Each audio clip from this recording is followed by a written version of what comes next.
I'm here to talk today about disaster preparedness. Before I talk much further, I put together a short video. I don't know how it's going to look on this resolution, but we're going to give it a shot. So these are some things that can all happen in Oregon.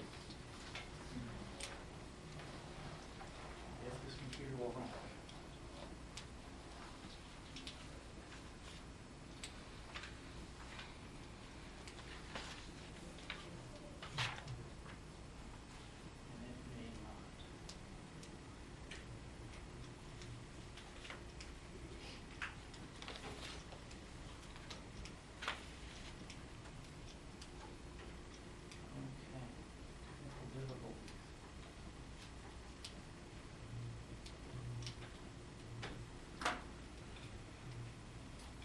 Well, that's not going to fly. So, suffice to say, there's lots of flooding, shaking bridges, horrible things are happening. There were bridges collapsing. It was a fantastic show of lightning, tornadoes, avalanches, mudslides, all fantastic natural disasters that we have the capability to have here in Oregon. They even had a cool soundtrack. I'm sorry you missed that. So. Though all those things go wrong, it is not the sum total of all the things that can go wrong in the state of Oregon. There are many similar solutions to all those problems, however, which means that you can learn a small set of skills and incorporate those into your life to have great results. My intention today is to persuade all of you to take active steps to prepare yourself to survive a natural disaster, or any other kind of disaster for that matter. I'm going to define my terms, and I'm going to start today with what it means to be in a disaster. In this case, it's an occurrence that has resulted in property damage, deaths, and or injuries to a community. This is from the Federal Emergency Management Agency at FEMA.gov.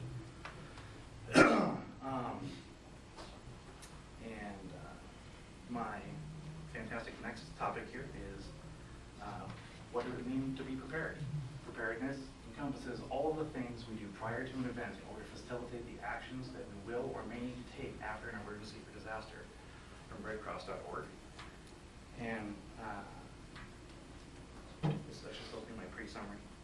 Finally, I'm going to share with you actions you can take to prepare for a disaster. So we're going to go back. We have this one, then that one. And finally, we have, we're going to define surviving. Survival, as defined by the Portland Office of Emergency Management, is in the event of a disaster to stay alive until the disaster ends or emergency help arrives. The final term from Merriam-Webster.com is action, which is to put into effect or carry out a task. I can't read my handwriting. In short, I'm asking you guys today to be prepared to take action in preparing yourself in your environment for disasters. I'd like to share why to prepare for a disaster. Preparing now could possibly save you in the event of a disaster. It can save you, your friends, or your neighbors. You never really know. Maybe it could save me. Maybe I'm trapped under my truck. Oregon has a lot of really diverse landscapes. We've got mountains, we've got valleys, we've got running water, we've got mud and rivers and all kinds of fun stuff.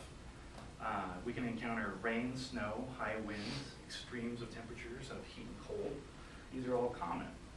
What happens when you take these normal occurrences that we have in the state of Oregon to extremes, and this is where disasters can happen. Certain things can happen really quickly here. Such extremes could incorporate a statewide disaster, such as the earthquake that I spoke to you guys about in my last speech, the Cascade Subduction Zone. Disasters can also be localized. A localized disaster can affect a really small area, as small as one person, a small town population, a cabin in the woods. What creates a small situation disaster, or any disaster for that matter, is a lack of food, water, shelter, or medical supplies when you need these things. That would be a disaster for me if I was out in the woods and I didn't have shelter or food into sub-zero temperatures. Culprits can be of isolation, can be heavy snow, damaged trees or power lines, impassable roads due to landslides, flooding, such as happened in Tillamook this January of this year. Most people in this room have been raised with the expectation that when you dial 911, help will come and relatively soon. This is something that a lot of us has gotten by on in most of our lives, and this is something that's distinctly possible. However, due to multiple failures of that emergency management system, such as we had in Hurricane Katrina and after September 11th, when those services were overwhelmed, the states now undergo annual emergency preparedness audits. And according to a national audit conducted by the American College of Emergency Physicians at acep.org, Oregon ranks 47th out of 50 in emergency preparedness. That makes us 3 from the bottom. This is not cool.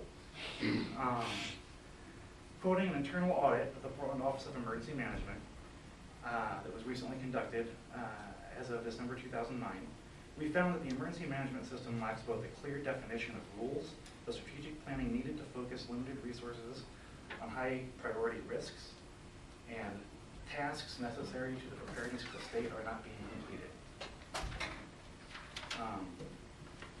Summarize my second point. Overall, Oregon is a safe place to live. We have all lived here for a while at some point or another and had a good time. None of us are dead. We're in this classroom right now.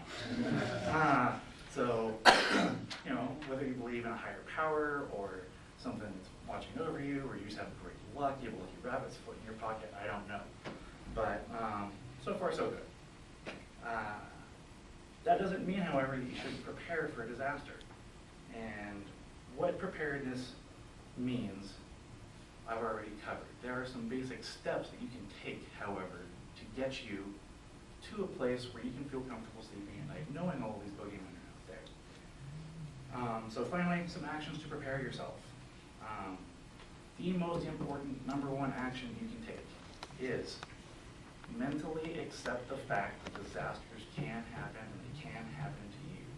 They can happen anywhere, and what's going to happen is that you may be in a situation where the only thing you can rely on is yourself and what you have on hand. Whether you're trapped in the, park the car too close to the water at low tide, and it's high tide, and your car is now there, and you're in the middle of an ocean. You can have all kinds of things trapped on that hood. But the next thing you can do is to become prepared and informed about what emergency preparation is. This is a website you can go to that's run by the federal government. It is FEMA.gov. Are you ready? A pretty simple question. They have many, many documents, PDF files, web addresses, things you can download, videos that will get you started. Checklists, how much food and water you'll need for how long you might be there, how long you should prepare for. These are all questions that are answered on this one website. Step 2, have a plan. Do you know how to get out of your building in the dark? Do you know where your shoes are? Did you just come home and kick them off and now you're walking around in broken glass? Just a little bit of forethought can go a long way. Step 3, you need to identify what hazards exist in your area, what they mean to you, what are the likely results if you encounter one of those hazards, and what you can do in the event of one of them. Also to keep in mind that you may have unique life needs. You may be diabetic and need to have cold storage for your insulin. You may have to have an EpiPen, you may have allergies, many different options there. So these are all things to take into account. You may need extra stuff stored somewhere with you. Finally, and this is optional, but there is free federally funded training for individuals. They will put you through 40 hours of classroom training at no charge and teach you everything you need to know to not be a victim yourself, which frees up resources for people who are victims, in essence helping everybody by helping you. This is something you can have at home. This is an example of a 72-hour kit for 2 people. These are all items that you can just throw in the garage or a car or a backpack. This is an example of one of the CERT field exercises, which they put you through at the end of the training, where they actually make you apply all the skills that you learned.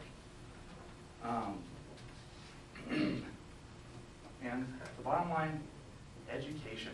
You need to learn the skills that will help you survive. Portland's 13 training, pdxprepared.net. You can go there, you can sign up, free training. It's hard to beat. In essence, you can be in a good place if you just think a little bit, prepare before a maybe never going to happen event. But if it does happen, it's nice to have Coke in the fridge. It's nice to have a spare set of shoes, some flashlight batteries.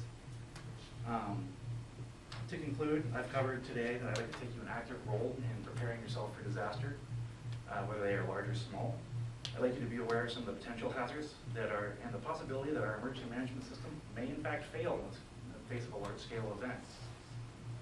And take basic steps and resources to prepare. I've supplied you guys with some of those.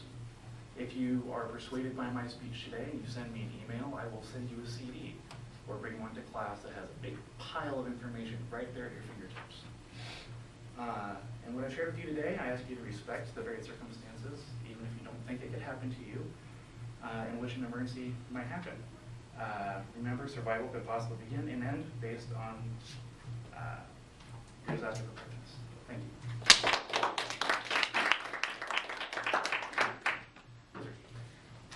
Good topic, Daniel. Question.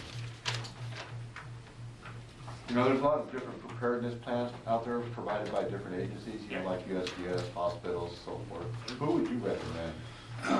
They have all consolidated after September 11th and are now governed by the National Interoperability Emergency Management Plan, governed under ICS, Instrument Command Structure. And there's now a system of radio frequency codes, call signs, etc. that's being implemented nationwide. It's going to take about 5 to 10 years to be fully effective. And it'd be just one plan. One plan. Cool. Yes, sir. Me? Yes, Are me. there any items we can keep on hand without becoming ridiculous, without going overboard? Very simply, I have a huge emergency kit costing less than $100 put together over 6 months. High protein foods, tuna fish, peanut butter. Keep it in the fridge. Store it longer. Keep it in your garage. See, I mean like on your person. On your Say person? you're not even gonna have a backpack or anything. I carry a Leatherman tool, a small first aid kit that's enough to treat small wounds, gauze bandage, 4x4 pads. I keep a powerful flashlight on my keychain. They cost $6. Basics. I know this is going to be tough to answer, but if you had to pick one, the materials or the training in a disaster, what is Training. more important, the training? Okay. Training. You can steal materials. Bottom line, yes, sir. Just make sure you work all my hand. No, it's all right. With me. No, I like your hat. Oh, thank you. Yeah. Yeah, actually, no, I wasn't surprised when you showed that list of Portland being on the bottom for preparedness. Right. I mean, because I'm from California, and I was in the '89 earthquake, Mhm. and I still remember that vividly.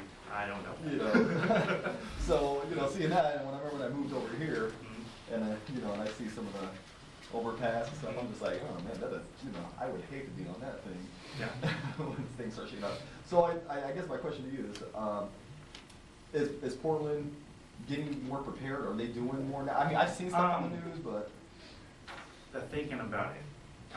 The guys who are trying to make the plans don't have the authority to make the plans. The guys who have the authority to make the plans won't give the guys who want to make the plans the money. So we've got Scrooge over here, and we've got the smart guy over here, and all the rest of us in the middle, and neither one of these guys are talking. yeah, because I look at some of the buildings and you can tell that Oh, they're sure. old, they're outdated, and they're probably not too well reinforced. One more question. Who was less prepared than us on the list? I did not have access to that report.